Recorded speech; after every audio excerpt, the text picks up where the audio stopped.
2, 1.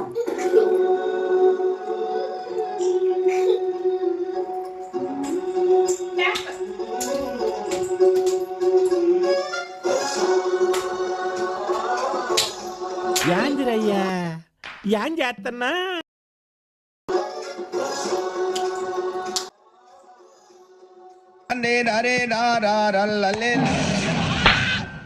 ఏంటి మమ్మీ ఎవడీడు? డాకు మహారాజ్ ఇట్టాడిదేదో అవుద్దని అన్నిసార్లు అడిగారు. ఎక్కడికి వెళ్తున్నావు అని. మీకు అసలు ఏం రైట్స్ ఉన్నాయండి మమ్మల్ని ఇడికి తీసుకొచ్చి చంపడానికి? నాకు ఒక గన్ ఇస్తారా?